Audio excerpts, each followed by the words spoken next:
one that there is. It's Nvidia. Now, the thing though, Tim, I'm curious on your thoughts on this is, I don't know where to bucket it. It's clearly one of these beneficiaries, but it's sort of traded like it's mega cap hyperscaler peers. It's like caught in the middle. Right.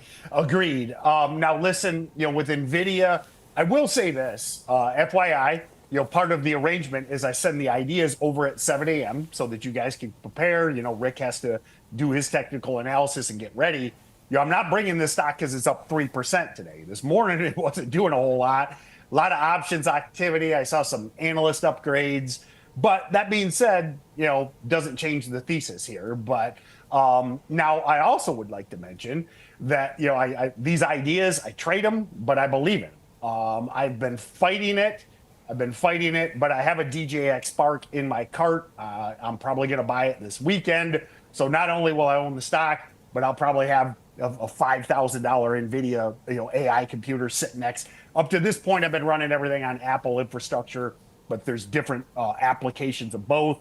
So I'm probably going to drop the dime on that. I've had it in my cart for like a month. I think, fortunately, I didn't fall for the Amazon one-click. But anyway, that being said, much like Micron, this stock, you look at the 1 year, 1 day chart, which right there, beautiful timing, really just kind of all over the place most of this year, kind of took off this summer and then pulled back, choppy volatility. But what I like, and you can see it right there, is it pulled off and bounced off of that area from basically, kind of November-ish there last year. And to me, that looks like a buyer momentum shift. Again, I'll be curious to see how Rick breaks this one down, but I just see that as a level of defense. That previous high there, roughly November, we had that kind of big pullback last couple of weeks, bounce off of that. And what I like about that is it creates a good, stop loss, do or die level. So if this idea doesn't play out like I think it will, you've got a really clear area to take the stop off and reassess later, because at that point, that area wouldn't be support anymore. It'd end up being resistance in the midterm.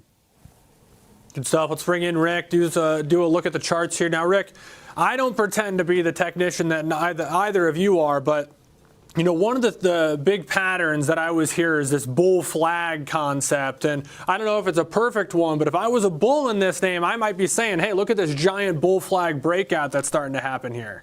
I can see your point, and really what we look for is kind of the general idea with these things. Some people are very strict adherents to the specific criteria for these things.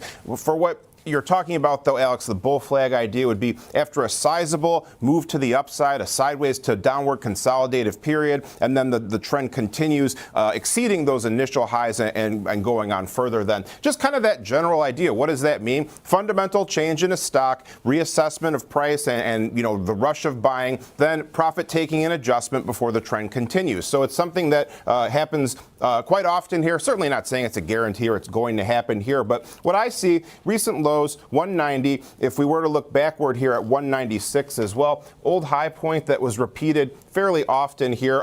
This was a bit of a lower area there near 193, 194 or so, but coming back into focus again. So we've kind of retreated back to this supportive zone that lines up with some of these old highs and the top of this range-bound period. Now we've seen a sharp rally during the past few sessions here. Area to watch out for to the upside. 212, an old relative high, around where we hit some support and then subsequently resistance as well there. When we do look at our moving averages next, we can see that we have an interesting confluence right here. 5-day, 21-day, 63-day, weekly, monthly, quarterly, all coming together very close around the 203 level. So this presents a notable potential supportive area. This type of inflection point where multiple indicators line up is something technical traders often look for. We can also see that our 50 midline on the RSI has been crossed over. Downward sloping red trend line has been broken, so trend seems to be improving. So for now as well, again, focusing on our past few months here of volume profile, the point of control, the heavy trading area comes in down here near about 200. So we have managed to fight our way back above that. 207 to 215 is the next relevant area. Finally, Tim, buddy, life is too short to use weak computers. Treat yourself. Buy that thing. Despite a 12% year-to-date increase, Nvidia has become much more affordable. A company's stock offers new investors a more attractive valuation if its earnings growth surpasses its recent stock increases. It does not imply that long-term investors were defrauded. Thus far this year, Nvidia has continued to beat the S&P 500. The lower valuation, however, indicates that Nvidia may rise much further, particularly if it reports strong results close to the end of August. A stock's current price and profits are not the only factors considered by the forward PE ratio. This measure shows what the PE ratio would be if the stock price remained same and projects how much a company's earnings will increase in the next year. A corporation with a $1,000 stock price and a $40 EPS, for example, has a PE ratio of 25. However, this identical company would end up with a $50 EPS if it were predicted to increase its EPS by 25% the next year. Since this forecast has not yet materialized, the current PE ratio will not reflect it. Nevertheless, this forecast growth rate is included in the forward PE ratio, yielding an expected $50 EPS. In this case, the forward PE ratio then equals 20. Even if the stock price increased, this hypothetical stock's forward PE ratio would have decreased if its gains over the previous year were less than 25%. How Nvidia is affected by this?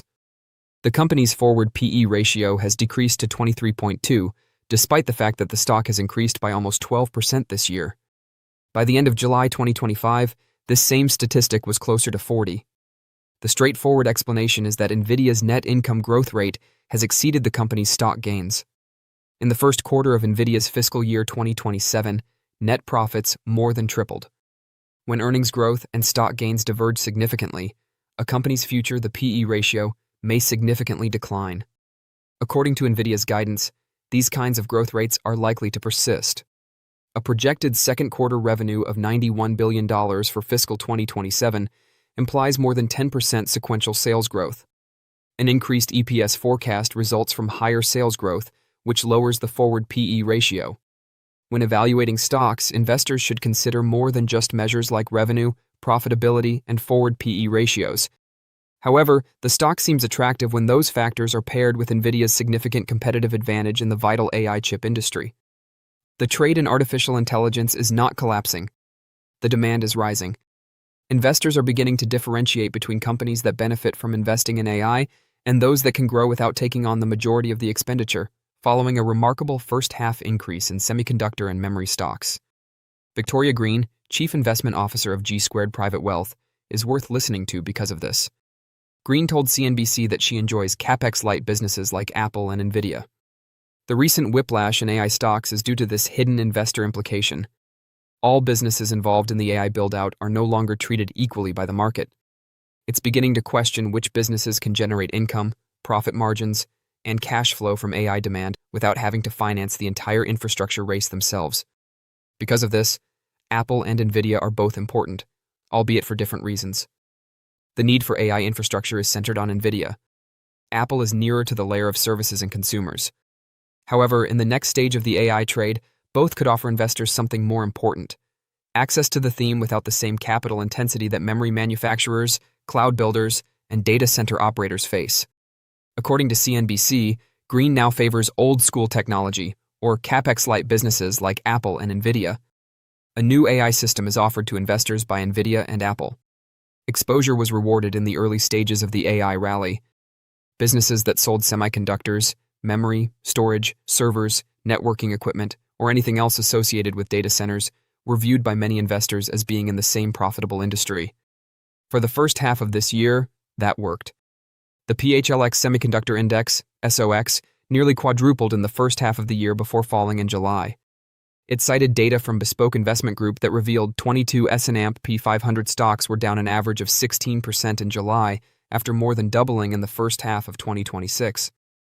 A large number of the stocks were associated with memory chips and technology.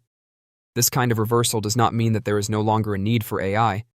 It demonstrates that investors are moving from a general buy anything AI phase to a more targeted phase. Green's CapEx-light argument is relevant in this situation. Since AI is not a cheap growth story, capital expenditures are crucial. Large sums of money must be spent on chips, servers, networking equipment, energy, and data center capacity in order to train and run complicated models. The companies building that infrastructure may make a lot of money, but they also face high capital requirements and intense investor scrutiny on return on investment. In its assessment of AI, LPL Financial expressed a similar opinion, pointing out that the market is moving from pricing and promise to pricing and execution. According to the company, AI is a major driver for equity markets, but investors are becoming increasingly concerned about whether the spending is actually resulting in monetization. This explains why a more selective AI trade may be taking place between Apple and Nvidia. It is not argued that either business shies away from investment. Nvidia invests a lot of money in product development and research. Apple makes significant investments in its hardware roadmap, services ecosystem, and supply chain. The difference is that, unlike hyperscalers, data center operators, or memory manufacturers, neither company wants to bear the entire burden of developing a global AI infrastructure on its balance sheet. Apple controls the consumer ecosystem, while Nvidia sells the tools and shovels. Investors may be starting to recognize that advantage. Nvidia continues to be the best example of a company that is already turning AI demand into financial results without having the largest build-out. The company's revenue for the first quarter of fiscal 2027 was a record $81.6 billion, up 85% over the same period the previous year. According to Nvidia's official figures, data center revenue increased by 92% over the previous year to $75.2 billion. These figures show why Nvidia is more than just an AI company. On a scale that few businesses can equal, it is making money off of the infrastructure boom. This is crucial for Green's CapEx-light thesis because it allows Nvidia to profit from AI capital expenditures without having to finance every power contract, construct every data center, or maintain every cloud computing facility on its own books. It offers the networking technologies, systems, and processors that enable those initiatives. That is still a challenging role. Investors are placing bets on Nvidia to continue generating impressive growth, substantial earnings, and robust product cycles. Export restrictions, a slowdown in hyperscalers' orders, or competition from internal chips could all put pressure on the stock. However, because of its commercial strategy, Nvidia is a major player in the AI chain and can participate in the spending race without having to foot the entire bill. Even though the stock market has seen turbulence this year for a variety of reasons, artificial intelligence, AI, is still the main factor driving the gains in 2026. This year, the Global X Artificial Intelligence ANAMP, Technology ETF, an exchange-traded fund that makes investments in businesses that profit from the spread of AI, has increased by 23%. The fund makes investments in businesses that either sell AI-focused technology and software or incorporate AI into their operations. In contrast, the tech-focused NASDAQ Composite Index has increased by 13% in 2026. According to Vivek Arya, an analyst at Bank of America, the development of AI infrastructure will continue to propel the stock market for the remainder of the year. Due to component shortages and strong demand, AI stocks like Micron Technology, Advanced Micro Devices, and SanDisk experienced a remarkable first-half surge. According to Arya, the pattern will carry over into the second half. Because of this, we will examine Nvidia and Celestica, two highly valued AI stocks that are struggling this year but have room to grow during earnings season. This year, Nvidia has been performing poorly, but that might soon change. Nvidia is having a forgettable year in 2026, with gains of only 11%.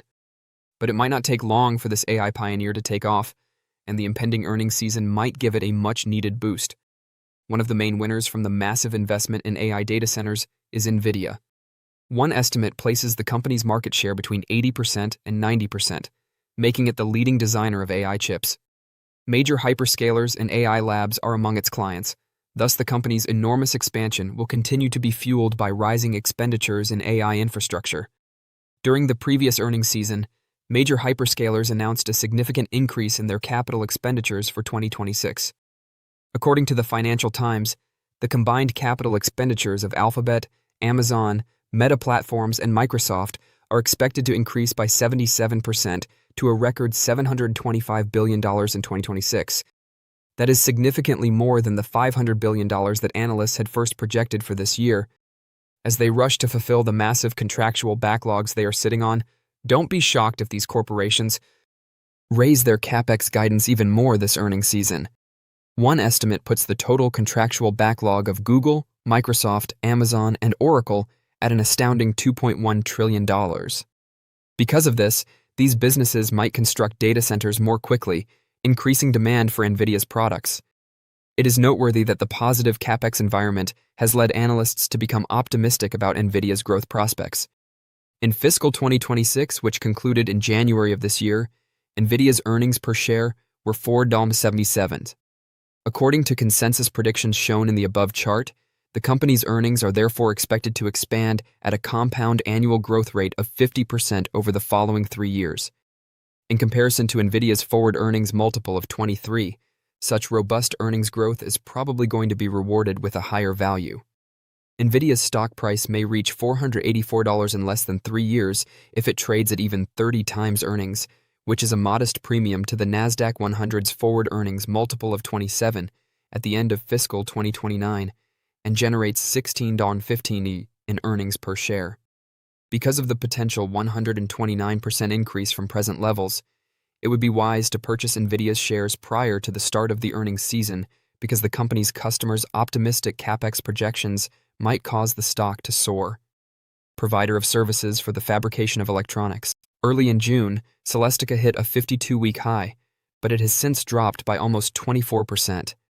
This makes it possible for investors to purchase a rapidly expanding stock at a competitive price. Celestica's connectivity and cloud solutions, CCS business, has been greatly enhanced by the implementation of AI technology. The company's recent strong development can be explained by the fact that it produces networking switches and custom AI processors for hyperscalers and chipmakers like Broadcom. The company's Q1 revenue reached $4.05 billion, a 53% year-over-year rise. Its $4.3 billion Q2 forecast indicates a 49% year-over-year rise. Crucially, Celestica's strong top-line growth is also accelerating the bottom line. In Q1, its adjusted earnings grew by 80% year-over-year. At the halfway point of Q2, the guidance points to a 61% increase. Celestica has a good chance of maintaining its excellent earnings growth as it promotes the expansion of AI data centers. Its earnings per share are expected to rise by 70% to $10.29 in 2026, according to consensus predictions, and then make significant increases over the next several years. After a recent decline, the stock is currently trading at 35 times forward earnings. Its stock price might rise to $568 if, after 3 years, it trades at 30 times earnings and its earnings per share reach $18.95. That might result in a 58% increase. Therefore, investors should think about taking advantage of the current decline in Celestica's stock price to purchase additional shares as the company may accelerate after it releases its Q2 earnings later this month.